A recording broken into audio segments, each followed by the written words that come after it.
Greetings and welcome back to another episode of our Relationship Corner, where we discuss various topics that are related to relationships. And today we are doing an interesting topic. It's entitled Marriage is Hard, but second and third marriages are even harder. Now, let's start by talking about marriage. Marriage is a commitment for life. Now, according to the purpose that God had for marriage, marriage is the coming together of two strangers, different backgrounds, different personalities, often different ways of doing things, and these two strangers are bound together by a marital vow to stay together until death do them apart. So by the very idea of marriage is that the only way out of marriage is supposed to be through a coffin. So you enter marriage vertically and you come out horizontally. So you enter marriage walking and you come out being carried out, because that's the idea of what marriage is supposed to be. And I doubt if many of those who are getting married today actually get married with that understanding in mind. I doubt that people get married with a full understanding of the vow, because if we look at the vow, I often ask the question if the vow, the marital vow, is reasonable. I ask most of my candidates for premarital counseling if the vow is reasonable. Now, think about what the vow says. The vow, if you look into the traditional vow, I prefer the traditional vow because it's pregnant with covenant meaning, the understanding that the Bible had or what God has placed on marriage. Unlike these new vows that people write to each other, baby, I love you so much, and so on and so forth. But let's look at the traditional marital vow. It says, I take you as my husband or as my wife from this day to have and to hold through, for better, for worse, for richer, for poorer, in sickness and in health, until death do us part. Now, if you think about it, the simple interpretation of the vow will be that I am willing to enter this marriage with you, and also that I will not change you until death do us part. Simply what the vow is actually saying, in the ever-changing world, where we change the clothes, the style of the clothes that we wear, where we change our careers, we change the places that we stay, we change how we look, sometimes we even change our skin colors, we change almost everything about. Sometimes we change countries and go and live in other countries. The vow says, even though I will change everything about me, but I will not change you. You're going to remain as the one constant in my life. Remember, even me who is making the vow, I will be changing. I will be getting older. I will be changing my habits, my lifestyle. And you also, on the other hand, will be changing the way you do things, changing the way you relate to me. But the vow says, in the midst of all of those changes, even if you are changing, you are going to be the one constant thing until I die. I will not change you. It's like I'm closing out the right to change you. So you remain, no matter what you do, no matter where you go, no matter how much you change, I will not change you, even though I myself am changing, and I'm changing things around me. So I often ask, is the vow reasonable? The true answer is that the vow is not reasonable. It's not reasonable if you look at it from the human point of view. The vow only becomes reasonable if you look at it from the spiritual point of view, that the vow is not a vow to another person, it's a vow to God. The vow to God, God who has the power to keep me, who has the power to keep me faithful, to keep me loving, to keep me in the faithfulness to the vow. In reality, I often say to couples that marriage is the greatest act of faith I've ever seen, because this idea of changing everything about me, changing the environment that I find myself in, but not changing you, is an act of faith to a God who can give me the power, because I don't even know the person, what they will be like, how they will look like, and the things they'll be doing tomorrow, but I'm vowing in advance that I will not change. It's the greatest act of faith, and in reality, it is only when we lose faith that we decide to come out of the vow. Now, marriage is hard, as we said, but second and third marriage is harder. Let's look into marriage. Marriage, as we say, I often say, is one of the most complex relationships that you can ever enter in. It is easy to get in, but much harder to maintain and to keep it working. In fact, marriage is spelled W-O-R-K which is work, because marriage in itself, it requires you to work. It is not just a walk in the park. It's not just a honeymoon. A honeymoon is just a phase, but thereafter marriage requires you to work. And anyone who has ever made a success of marriage is because they work hard on it. Marriage will test you, try you more than any other relationships. Marriage will demand everything from you. It will demand your love, your kindness, your forgiveness, your patience, your perseverance, your staying power. Marriage calls for the endurance like that of the saints. Your spouse is most likely to hurt you more than any other person on earth. This is because you can't do marriage without giving the heart. You can't do marriage without love. So you present to the other person the most sensitive part about yourself, which is your heart. And it depends on what the other person will do with this most sensitive part of your heart. Because the heart is fragile, every little thing that happens, has got a major impact. But can you imagine, therefore, if you find someone who takes your heart and make it a ball and kick it around or stab on it or cut it into little pieces or make it mincemeat? It is also the fact that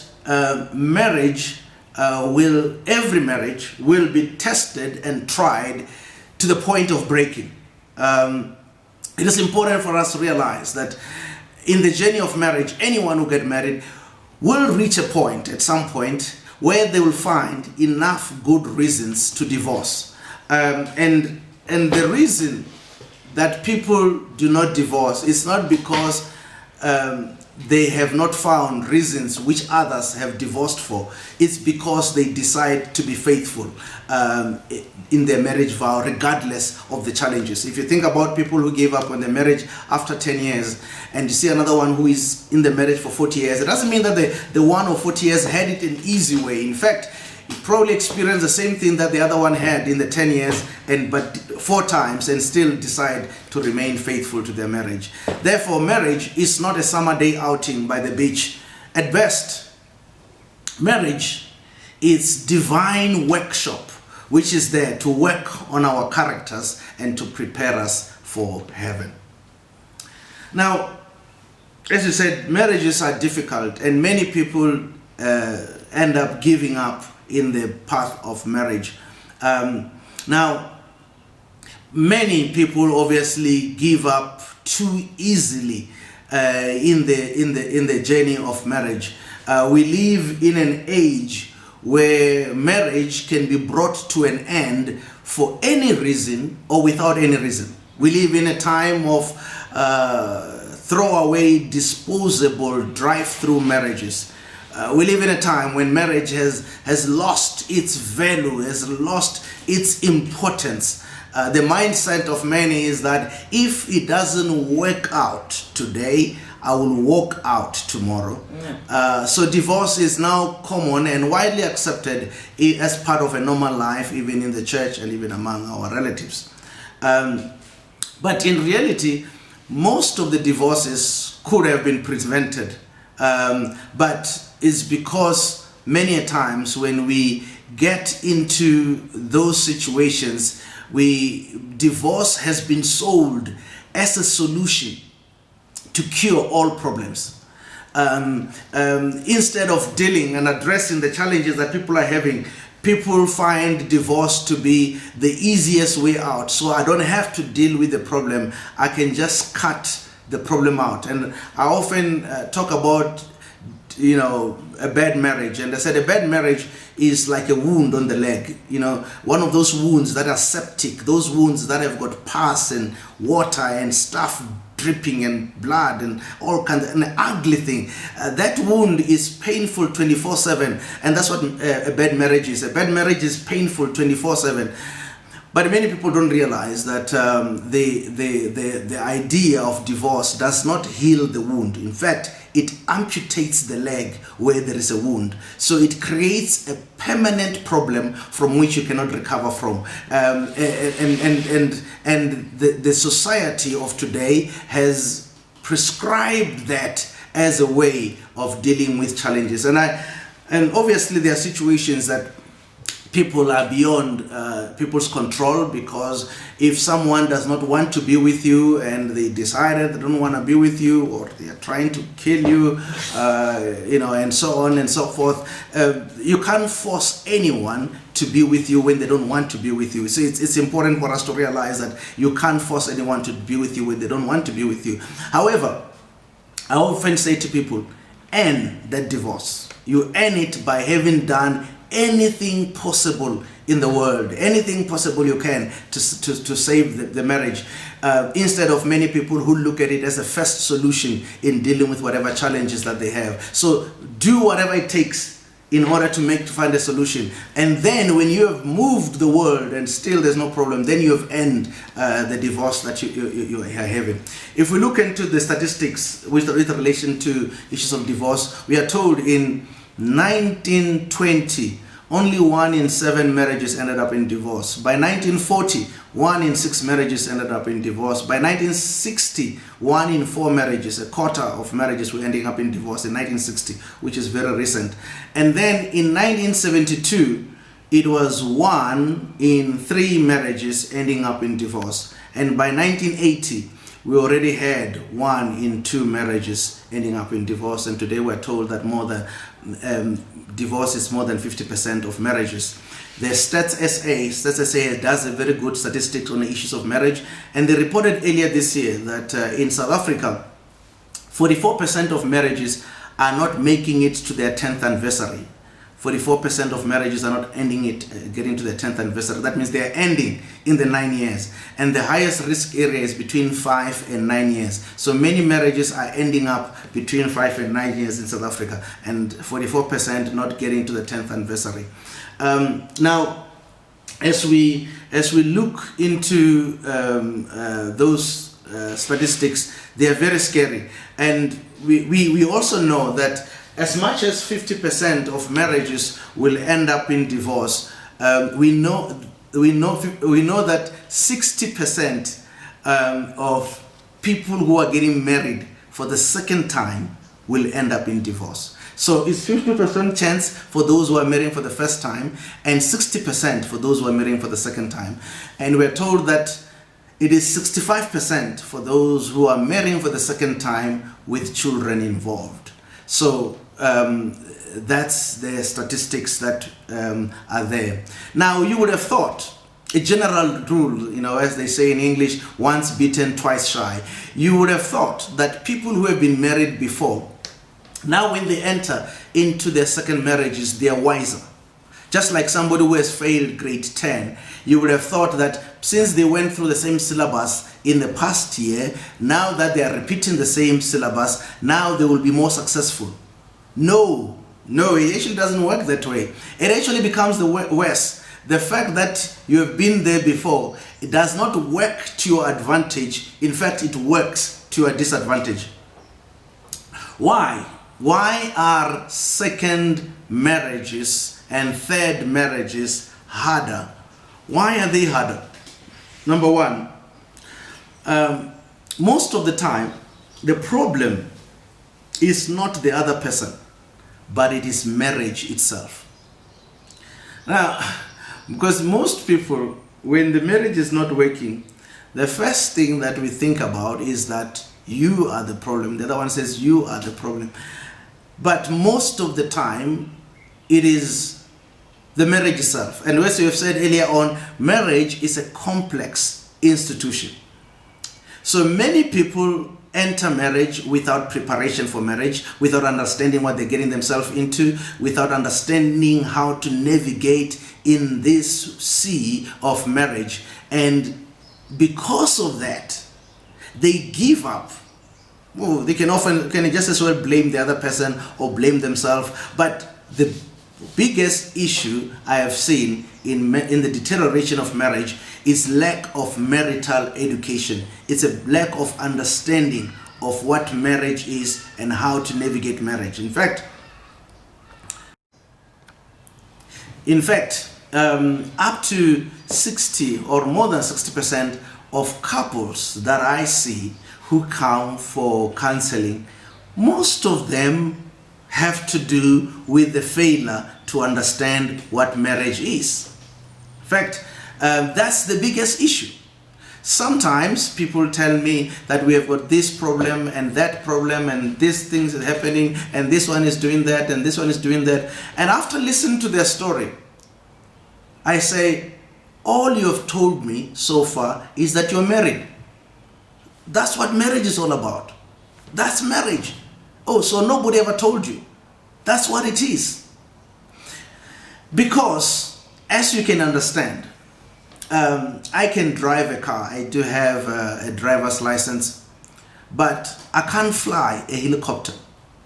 So if my car is broken and there's no one else to help me, there's a helicopter, everything is there, the keys for it is there, and I need to urgently go to Johannesburg from Pretoria, I can try, I can look at the manual. If there's a manual, maybe I can check something on Google on how to start up a helicopter, and I can try, but most probably if I can ever get it to take off, it will probably crash before going far. And many relationships and many marriages are crashing before they take off. So you can almost imagine this marriage crashes because of lack of marital education, because of not understanding what marriage is all about.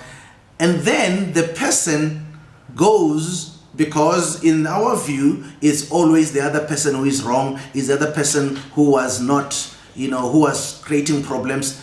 So you go out saying, I'm going to find somebody better. Because in reality, I know what is it that I need. I know the issue of marriage is that the other person.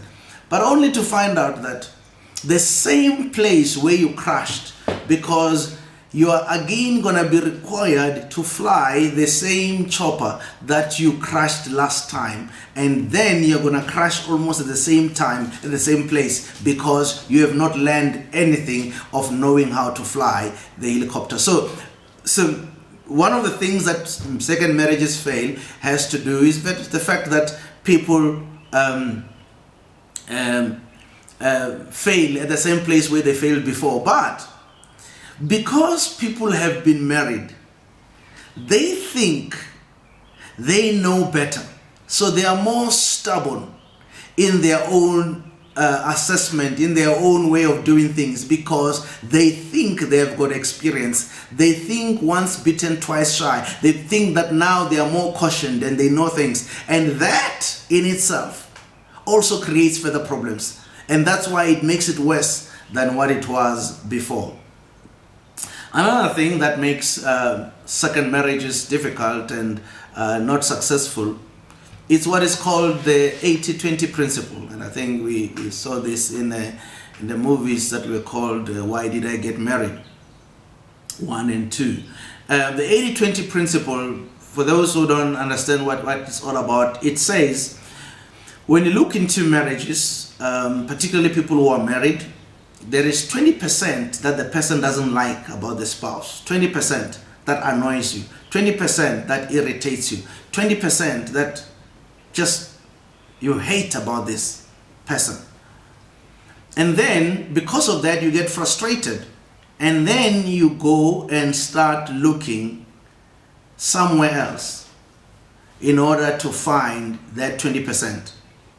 So indeed, you go and eventually find the 20% and you're happy, you finally got the 20%, you're excited, things are going well with the 20%, and then you divorce your spouse and you get married to the person who has got a 20%, and as soon as you are married, then you realize that you didn't get the 20%, but you lost the 80%. 80% that was in the previous spouse, 80% that you have taken for granted, 80% that was always there but you didn't care much about because you were focusing on the 20%. So you wake up to the realization that yes, I got the 20, but the 80 that was there is gone. In fact, most people who remarry, if they had a chance, they will go back to their previous spouses. It's often pride that makes them not to go back. If they had a chance, as soon as they realize that the 20% that they are excited about, they've lost the 80%, they will go back. In fact, I was talking to a lady, we kind of grew up together in the church. I had not seen her for a while, and I started talking to her, and I said, oh, how is the marriage thing? She said, oh, you know that I divorced so-and-so, the previous husband that she had. I said, okay, yes, I think I heard about that. And she says, yeah, I married to this other new guy. And she said, but earlier around August last year, I wanted to divorce the new guy because, you know what, I realized that I should have just stayed in the first marriage because I just moved from the pen into the fire. But the first marriage guy has already remarried, he has found somebody else and is moving on with life. So I thought of leaving this guy. But then I realized, since I'm not planning to live a single life, that means I'll probably have to try to get into a third marriage. And then when I'm there, I'll probably look back and say, maybe the second marriage was better. I should have stayed in the second marriage. So she says, because of that, I have decided to stay right here. Another reason why second and third marriages becomes harder, it has to do with, logically, the fact is that when you get married for the first time, you bring one bag. See, the amount of baggage that you bring has an impact on the marriage. So when you get married for the first time, you bring one baggage, which is the baggage from your own family. Whatever things that happened in your own family, you bring that as a baggage. That's what you carry into the new marriage. And then obviously you get divorced. When you get married for the second time, you go then with 3 bags, more baggage. You bring the baggage from your own family. Secondly, you bring the baggage from the first marriage. And then number 3, you bring the baggage of children. So you're coming through with 3 bags. And the 3 bags that you're bringing has an impact in the new relationship.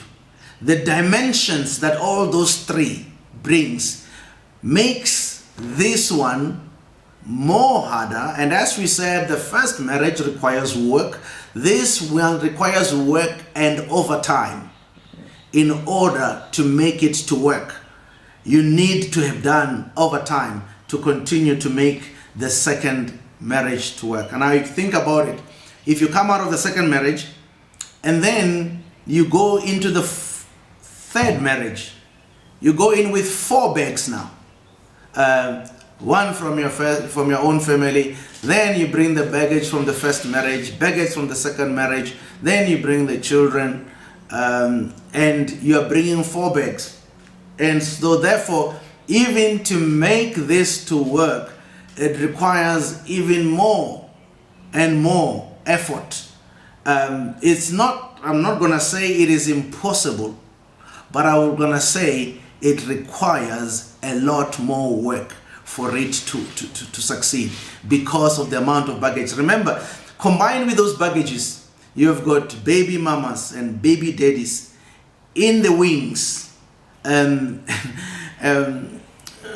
thing that people don't seem to realize is that divorce, by its nature, does not necessarily end the marriage. It just changes the nature of the marriage to something else. Maybe more, to some, it's a kind of a place where there is peace, where people are just civil with one another. But for most people, divorce changes the marriage into a cold war, where these things, there is a war that goes on, and they try to outclass each other and try to show how much they are happy, and so on and so on. So I always say to young people, when you decide to get married, you better be sure, you better be very sure, because the reason why you need to be very sure is because bad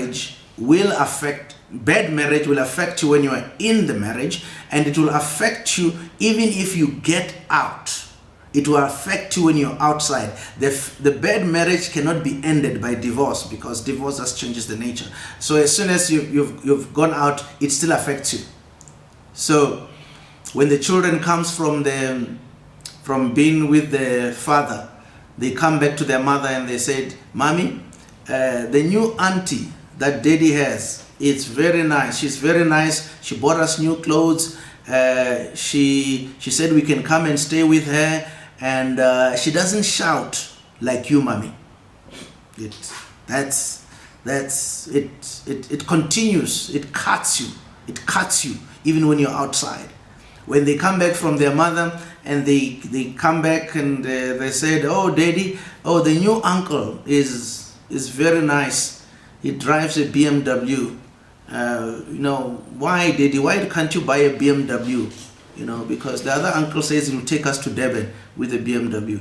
It cuts even outside. So those baggages affects you even in outside of the relationship of marriage. The other challenge that we have with regards to second and third marriages, it is also the challenge of widows and widowers. Death, by its nature, makes us to make the deceased to be a saint.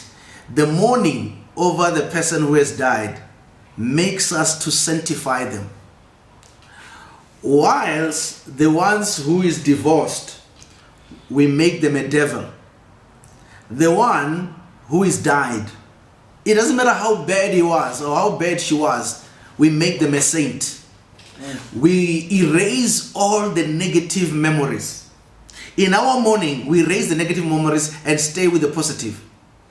And this is why even in funerals, you don't hear us talking about the negative thing that person used to do and whatever, because in our mourning, we erase the negative and hold on to the good for our own sake. So it is therefore important for us to realize that when this widower gets remarried and you marry such a person, you are competing with the dead saint. And it's difficult to succeed when you're competing with a dead saint, because the thoughts of the other person, oh, he used to do this, she used to do this, it's much more harder.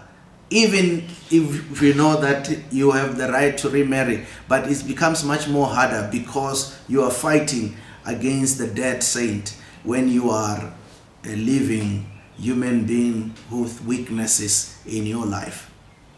Another issue is challenges of divorcee. We've already talked about that. The 80-20 principle. Many people are still filled with anger and bitterness. If the relationship ended because of cheating from the other person, so you've got insecurities, low self-esteem, so that sometimes you end up judging the new person by the sins of the previous person because of what you experienced, the pain and the things that you've experienced. And sometimes people bounce back too quickly, trying to, to show off, to compete with their other person, because and as such they make mistakes that are not very wise. Some are still filled with anger and bitterness, and therefore are not able to get over the anger and the bitterness. As we said, in divorce, the other person still remain connected through the children or other things that needs to be connected, and that can affect the current relationship. The other thing that affects, makes second and third marriages harder is issues of blended families. Now, if the complexity, let me start by saying raising children is not easy. When they are all in a nuclear family, raising your own children is not easy. There are parents who were divided and ending up in divorce by the children that they have, the division among the children in the business of raising children, whether they took sides with another one and took with the other side, and ending up tearing down the family. So you can imagine what happens in a blended family. And there are 3 levels of blended families. There is what I call a first level of complexity of blended family. That's where only one person brings a child into the marriage. The second level of blended family is when both partners bring children into the marriage. That's second complexity. And the third complexity is when the 2 people bring the children, and then over and above that, then they have their own child together. That's where you find a situation where there is a report from the mother coming to the wife to say, to the husband to say, your child and my child are busy beating our child.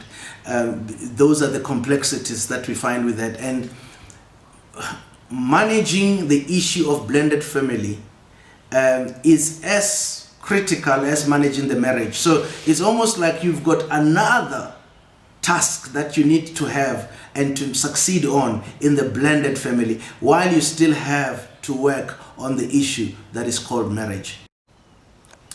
And how you succeed in marriage has much to do, how you succeed in the blended family means your success or failure in the issues that are related to marriage. So the marriage can fail just because of that. And those are the challenges that it is important for us to realize. Now, my general view as we come to the conclusion is, if you can make the second and the third marriage to work, you could have made the first one to work.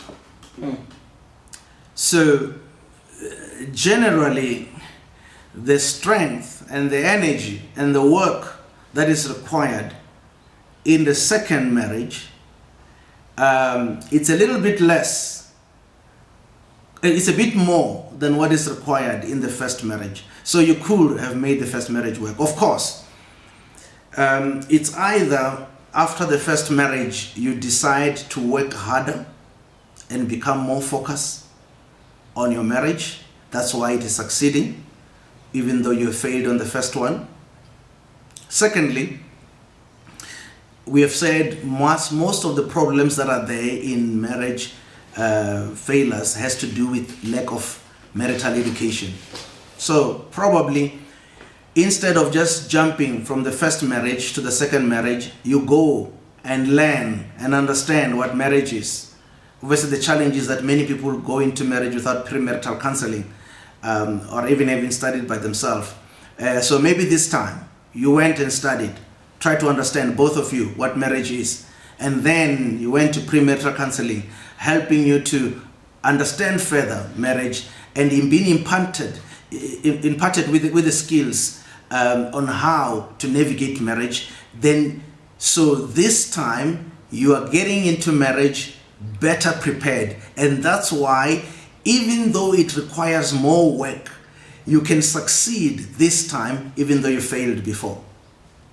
Thirdly, there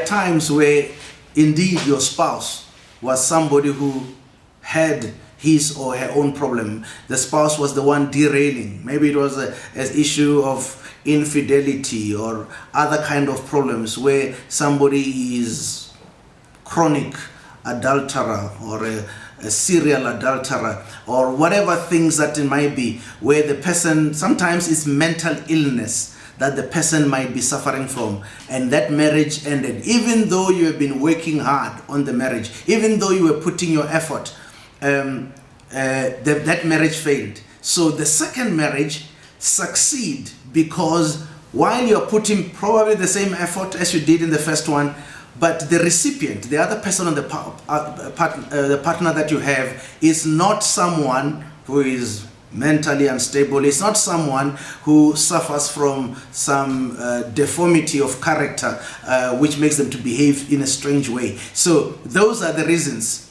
why second marriages can work or third marriages can work where the first marriages have failed. And obviously there is the issue of pride. And if in the second marriage you've dealt with your own pride, and you've dealt maybe with your own personal challenges that you have from your own background, probably coming back better prepared, and that way you can succeed. As we said, the first time is hard, the second, third time is harder, but with those exceptions, you can make the second or even the third one to work, as long as you are doing it in line with what God says. May the Lord bless you and keep you. Let's close in prayer. Our Heavenly Father, we come to you this day. We present your children today who are listening from the different corners of the world.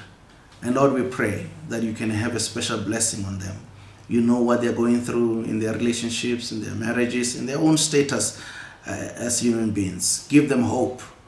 Give them faith. Give them a focus that comes from you. Hold them by their hand and guide them into the path of righteousness. This is our prayer in Jesus' name. Amen. That was Mashudu Ravhengani, proudly brought to you by Living Power Ministries. You can find us at livingpower.org.za or on WhatsApp at +27 78 215 5737. Living Power, empowering mankind to unleash its full potential.